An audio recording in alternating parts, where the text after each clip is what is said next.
Hello dear students,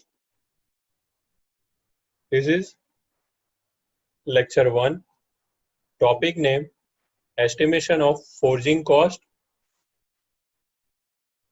This topic covered various types of forging, various types of forging operations, various types of weight, various types of losses and cost element of the calculating estimation of the forging cost.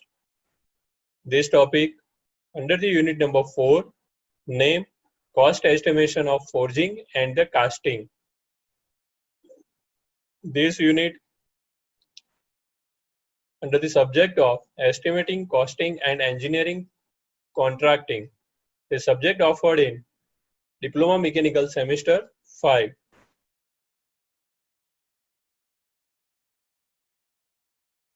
Definition and types of forging. Definition: forging is a process employed to shape a metal by plastically deforming it in hot and cold state both. Forging is a one type of process which is converted originally shape of any metal to the other newly shaped, like rectangle bar convert in the round bar and the round bar convert in the rectangle bar. मतलब forging एक એવી process છે કે જે કોઈ બી મેટલને ગરમ કે ઠંડા રૂપમાં જ તેના શેપમાં ચેન્જ કરે છે. જેવી રીતે કોઈ ચોરસ આડછેદવાળો કોઈ સળિયો છે એને ગોળ આડછેદવાળા સળિયામાં રૂપાંતર કરે છે અથવા ગોળ આડછેદવાળો સળિયો છે અને ચોરસ આડછેદવાળા સળિયામાં રૂપાંતર કરે છે. તો આવી જે પ્રોસેસ થાય છે તેને કહેવાય છે ફોર્જિંગ પ્રોસેસ.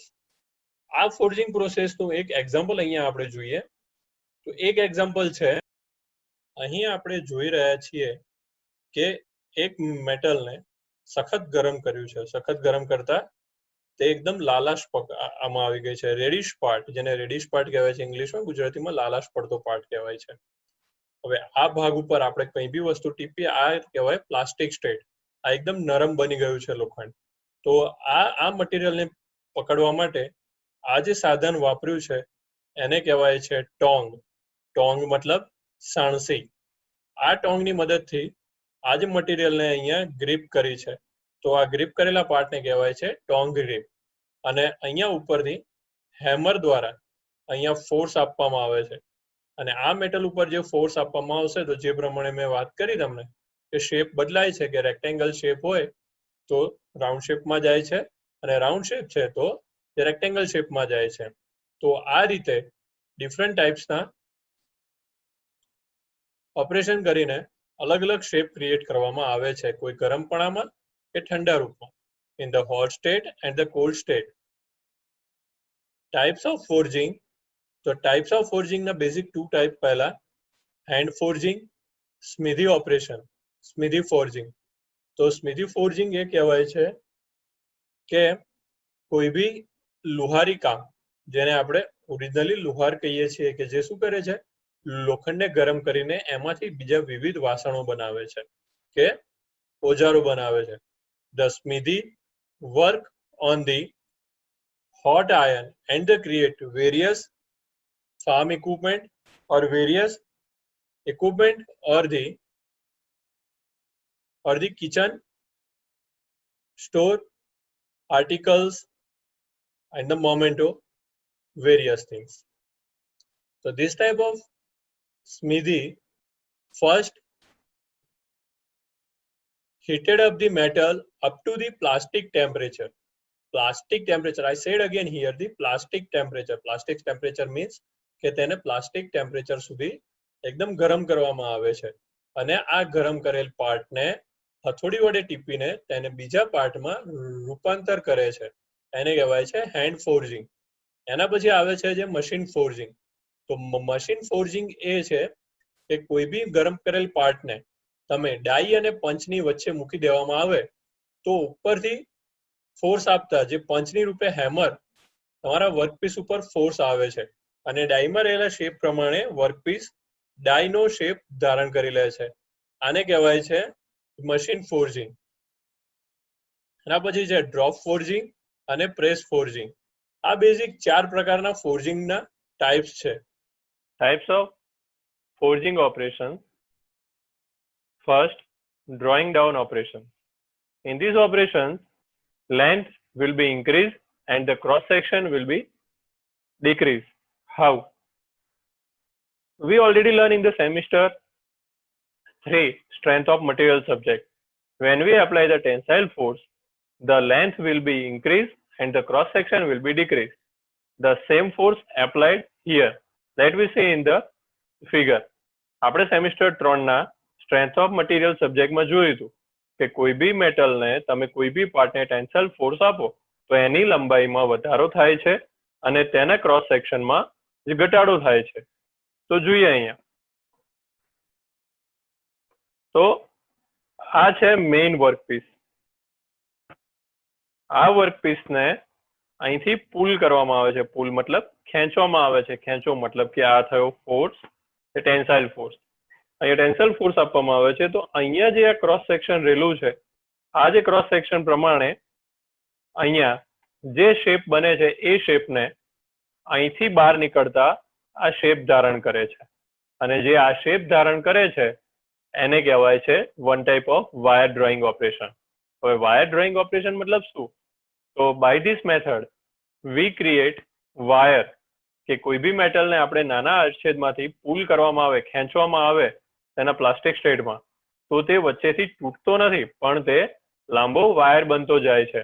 અને અત્યારે માર્કેટમાં જોવાતા બધા જ પ્રકારના વાયર આવી રીતે બનેલા હોય છે. તેને કહેવાય છે drawing down operation.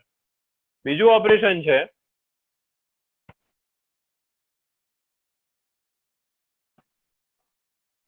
upsetting operation. In these operations, cross section will be increased and length will be decreased. Let's see. Cross section will be increased and the length will be decreased, reduced. Now let's check the figure. So this is the figure of the offsetting operations.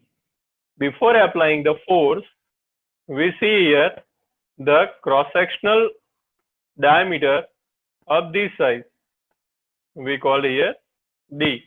After applying the pull force, after applying the push force, the press comes down. The press comes down, then the cross-sectional diameter will be increased.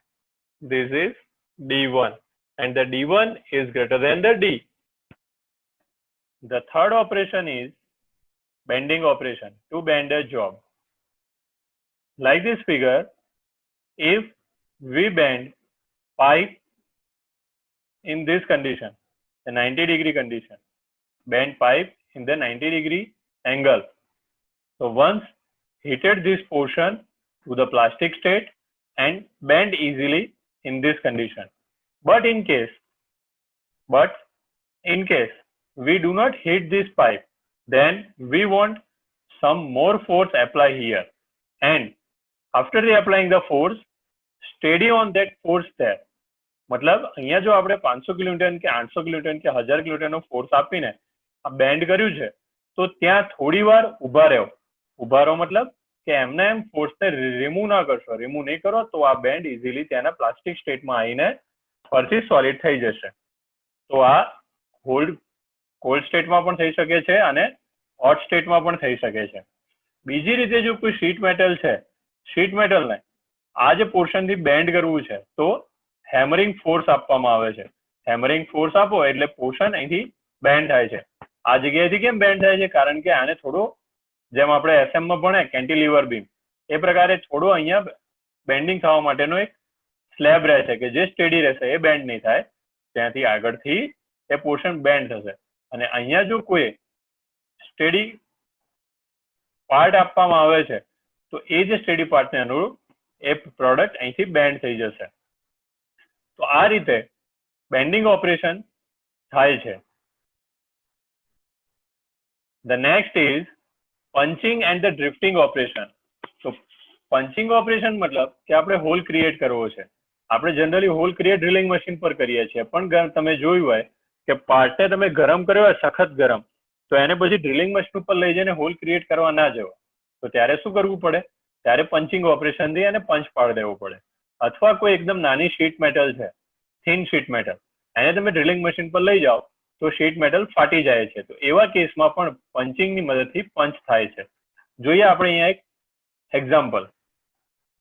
Sorry, આ drift આગળ થોડું આવી ગયું છે. તો example શું કહે છે કે આ પંચ ટૂલને તમે કોઈ બી શીટ મેટલ પર એપ્લાય કરો એટલે ત્યાં હોલ ક્રિએટ થાય છે નાનો. આ હોલ ક્રિએટ થયો, આ જે વર્કપીસ ને તમે એને રિવર્સ કરી દો એટલે હોલ નીચે જતો રહ્યો. ફરીથી ફોર્સ એપ્લાય કરો, ફોર્સ એપ્લાય કરશો એટલે આ પંચ એમને અંદર જશે. અંદર જતાની સાથે એ જે વર્કપીસ બહાર આવી જશે. વર્કપીસ બહાર આવી ગયું એટલે ઇઝીલી હોલ ક્રિએટ થઈ ગયું. તો આ પ્રોસેસને કહેવાય છે પંચિંગ ઓપરેશન. અને આ ઓપરેશન જનરલી કોલ્ડ સ્ટેટમાં થાય છે. એના પછી આવે છે ડ્રિફ્ટિંગ ઓપરેશન. ડ્રિફ્ટિંગ ઓપરેશનમાં એવું થાય છે કે જે હોલ કરેલો પાર્ટ છે એને તમારે એનલાર્જ કરવો છે. કે મતલબ આ હોલ કરેલો પાર્ટ છે એને આટલા સાઈઝમાં એનલાર્જ કરવો છે, તો આ ઓપરેશનને કહેવાય છે ડ્રિફ્ટિંગ ઓપરેશન. આ ઓપરેશન કેવી રીતે થાય છે? તો આવી રીતે ટેપર ટૂલ લેવામાં આવે છે. ટેપર ટૂલ કે જેનો એક સાઈડ નાની હોય છે અને એક સાઈડ જે મોટી હોય છે.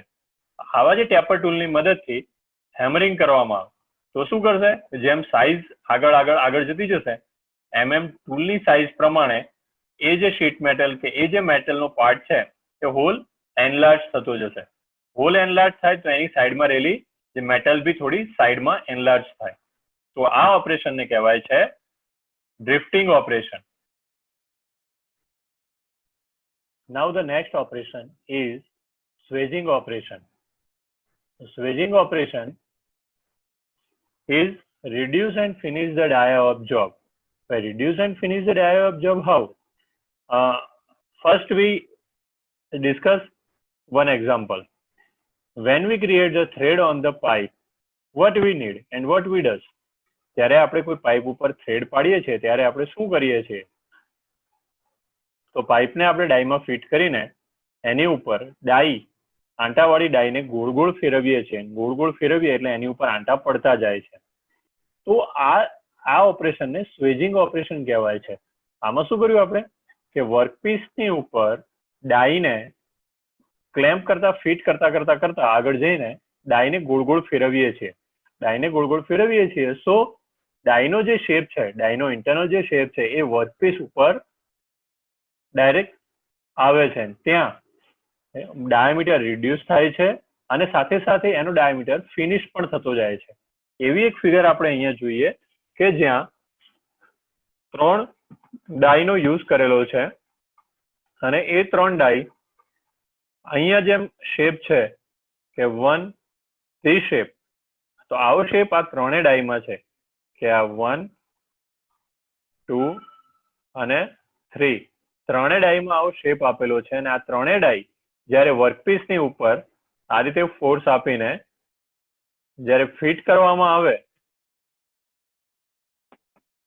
ત્યારે આ જે ડાઈમાં જે શેપ આપેલો છે એવો શેપ વર્કપીસ ઉપર ક્રિએટ થઈ જાય છે. અને આ જે વર્કપીસ ઉપર ક્રિએટ થઈ જાય છે એ શેપ ને કહેવાય છે સ્વેજિંગ ઓપરેશન. તો આવા સ્વેજિંગ ઓપરેશનમાં તમારે કોઈ બી ડાયના શેપ પ્રમાણે તમે વર્કપીસ ઉપર એ શેપ ક્રિએટ કરી શકો છો. Hot cutting operation. Hot cutting ઓપરેશનની અંદર કોઈ બી મેટલ બારને સ્મિધી શોપમાં પહેલા એને હીટેડ કરવામાં આવે છે. હીટેડ મતલબ તેને એકદમ ગરમ કરવામાં આવે છે. તો આ રીતે ગરમ કરેલા પાર્ટને આગળની બાજુ ધારદાર ચીસલ વડે એને અમુક મટીરિયલ રિમૂવ કરતા જાય છે, જે રીતે એની ઉપર શેપ ક્રિએટ થાય છે. આ પ્રોસેસને એ રીતે પણ કહેવાય છે જે આપણે કોઈ બી જે બટરના ક્યુબમાંથી આપણે નાની સ્લાઇસ ક્રિએટ કરીએ છીએ ત્યાં આ રીતનાનો પાર્ટ ક્રિએટ થાય છે કે ત્યાંથી નાના નાના જેમ સ્લાઇસ નીકળતી જાય પ્લાસ્ટિક સ્ટેટ કે બટર રૂપમાં એકદમ નરમ હોય છે. તો એવી જે પ્રોસેસને હોટ કટિંગ ઓપરેશન કહેવામાં આવે છે. નેક્સ્ટ પોઈન્ટ છે procedure of calculating the material cost. તો આ જે પ્રોસીજરમાં આપણે શરૂઆતમાં પહેલા વાત કરીએ કે એક્ઝામ્પલની. મટીરિયલ કોસ્ટ આપણે જ્યારે કેલ્ક્યુલેટ કરવી છે ત્યારે તો મટીરિયલ માર્કેટમાંથી આપણે ખરીદીએ છીએ ત્યારથી લઈને આપણે ફિનિશ પ્રોડક્ટ બનાવીએ ત્યાં સુધીમાં જેટલું મટીરિયલ લોસ થાય છે એની કોસ્ટ પણ ગણવામાં આવે છે. સાદા એક્ઝામ્પલ તરીકે આપણે ઘરના રસોડામાંથી એક એક્ઝામ્પલ લઈએ. Now take with one example from our kitchen. When our mother or the sister buy some જે cauliflower or the ગોબી પત્તા કે કોબીજ અથવા તો ફુલાવર આપણે ખરીદે છે માર્કેટમાંથી ઘરે સબ્જી બનાવવા માટે, તો એ જે ફુલાવર કે ગોબી પત્તા જે ખરીદ્યું એ આખે આખું શાક બનાવી દે છે? ના, એમાંથી થોડાક પત્તા ઉપરથી રિમૂવ કરી દે છે, જેને આપણે આપણી અહીંની ભાષામાં જે આ રિમૂવ કરીએ છીએ એ ભાષામાં એને આપણે લોસીસ બોલશું. તો 2-3 પત્તા ઉપરથી રિમૂવ કરે છે, થોડા ફ્લાવરના લીફ ફુલાવરમાંથી થોડા લીફ આજુબાજુથી રિમૂવ કરે છે, થોડો હાર્ડ પોર્શન રિમૂવ કરી દે છે, થોડો બગડેલો પોર્શન રિમૂવ કરે છે, થોડો કોર જે સોલિડ કોર હોય છે એને જે રિમૂવ કરી દે છે. તો આવી રીતે સાદા એક્ઝામ્પલ તરીકે 500 ગ્રામ શાકભાજી તરીકે કોબીજ કે ફુલાવર લીધું છે તો તમારું શાક 500 ગ્રામ નહીં કપાય, એ ઓછું થશે, એ થશે 300, 350 કે 400 ગ્રામ, જે રીતે તમે મટીરિયલ રિમૂવ કર્યું છે એ રીતે. છોકરાઓ, આ થયું સાદું આપણા ઘરનું કિચન એક્ઝામ્પલ. આ એક્ઝામ્પલ પરથી આપણું અહીંયા કેવી રીતે એક્ઝામ્પલ સોલ્વ થાય જોઈએ. તો આપણે વેઇટ કેલ્ક્યુલેટ કરશું. ફોર્જિંગ શોપની અંદર પહેલા આપણે વેઇટ કેલ્ક્યુલેટ કરશું. તો ડિફરન્ટ ટાઈપ્સના વેઇટ આવે છે. મેં જેમ વાત કરી કે 500 ગ્રામનું જે આપણે વજન લીધું એ આપણે માર્કેટમાંથી સીધું લીધું, એને આપણે ફાઇનલ વેઇટ ગણીએ છીએ, અને શાક બન્યું 300 ગ્રામનું તો એ આપણું શેપ વેઇટ કહેવાય. હવે આ શેપ વેઇટ કેવી રીતે છે, હવે આપણે ઓરિજિનલી મિકેનિકલ સેન્ટેન્સમાં વાત કરીએ. તો કોઈ બી રાઉન્ડ બારનો એક બેઝિક શેપ આવે છે, એક સાદા શેપ તરીકે વાત કરીએ રાઉન્ડ બાર. રાઉન્ડ બારની અંદર એનો ડાયામીટર હોય છે અને એની લેન્થ હોય છે. તો આ રાઉન્ડ બારના શેપ પ્રમાણે એનું વેઇટ કેલ્ક્યુલેટ કરવામાં આવે છે. તો વી ઓલરેડી નો કે weight is the product of volume and the density of the material, and the volume calculated by using its the dimension given in the drawing. કે ડ્રોઈંગમાં આપેલા તમારા ડાયમેન્શન પરથી તમારે જે આખું વોલ્યુમ કેલ્ક્યુલેટ કરો એઝ પર ધ શેપ વોલ્યુમના આજે ડિફરન્ટ ઇક્વેશન ઉપરથી, અને એ શેપ વોલ્યુમના ડિફરન્ટ ઇક્વેશન પરથી વોલ્યુમ શોધીને મટીરિયલની ડેન્સિટી સાથે એને ગુણાકાર કરો. જે આન્સર આવે છે એને કહેવાય છે shape weight, like volume into density. એક નાનો એક્ઝામ્પલ જોઈએ અહીંયા. તો આ એક ફિગર છે, તો ફિગરનો ડાયામીટર ડી આપેલો છે. તો આ જે ફિગરનો ડાયામીટર ડી આપેલો છે અને રાઉન્ડ બારની લેન્થ આપેલી છે એલ. હવે આ જે રાઉન્ડ બારની એલ અને ડાયામીટર ડી છે તો એના પરથી એરિયા શોધીએ. તો એરિયા શું થાય? તો આપણને ખબર છે કે રાઉન્ડ બારનો એરિયા થાય છે π/4, એરિયા બરાબર π/4 ડી સ્ક્વેર. તો આ થયો એરિયા. અને વોલ્યુમ શું થાય છે? તો વોલ્યુમ બરાબર એરિયા ઇન્ટુ લેન્થ. વોલ્યુમ બરાબર એરિયા ઇન્ટુ લેન્થ.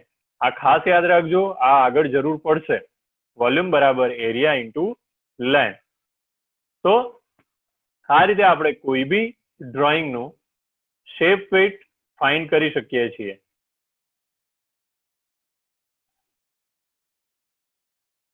બીજું આવે છે નેટ વેઇટ. નેટ વેઇટ કહેવાય છે કે એ એવરેજ વેઇટ થાય છે finish forge part. Finish forge પાર્ટનું એવરેજ વેઇટ એક કેલ્ક્યુલેટ કરવામાં આવે છે કે જે થિયોરેટિકલ જે બી તમે કેલ્ક્યુલેટ કર્યું છે એના સમ ઓફ પર્સન્ટેજ એની ઉપર લેવામાં આવે છે. તો એ છે નેટ વેઇટના 3 થી 5% મોર દેન ઇટ શેપ વેઇટ આવે છે. નેટ વેઇટ એ 3 થી 5% શેપ વેઇટ ઉપરના જો વધારો આવે છે એને કહેવાય છે નેટ વેઇટ. ત્રીજું આવે છે ગ્રોસ વેઇટ.